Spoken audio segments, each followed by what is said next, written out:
இந்த வார்த்தைகள் எல்லாம் எப்படி ஹிந்தியில சொல்றது அப்படிங்கறத இந்த வீடியோல பார்க்கலாம். இதெல்லாம் தான் நம்ம தமிழ்ல கேள்வி கேட்கறதுக்கு யூஸ் பண்ணுவோம். சோ ஹிந்தியில எப்படி யூஸ் பண்ணலாம் அப்படிங்கிறது. என்ன அப்படின்னு கேட்கறதுக்கு ஹிந்தியில கியா அப்படின்னு சொல்லணும்.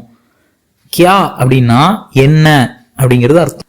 எங்கே அப்படின்னு கேட்கறதுக்கு ஹிந்தியில கஹா அப்படின்னு யூஸ் பண்ணணும். எங்கே அப்படின்னா கஹா. எப்படி அப்படிங்கிறதுக்கு ஹிந்தியில கைசே அப்படின்னு சொல்லணும். எப்படி அப்படின்னா கைசே. ஏன் எதுக்கு அப்படின்லாம் தமிழ்ல கேட்போம்ல, அதுக்கு கியூ அப்படின்னும் சொல்லலாம், இல்ல கிஸ்லியே அப்படின்னும் சொல்லலாம். ஏன் எதுக்கு அப்படிங்கிறதுக்கான மீனிங் ஹிந்தியில என்னன்னா கியூ அப்படின்னும் சொல்லலாம், கிஸ்லியே அப்படிங்கிறதையும். எப்போது அப்படிங்கிறத ஹிந்தியில எப்படி சொல்லணும் அப்படின்னா கப் அப்படின்னு சொல்லணும்.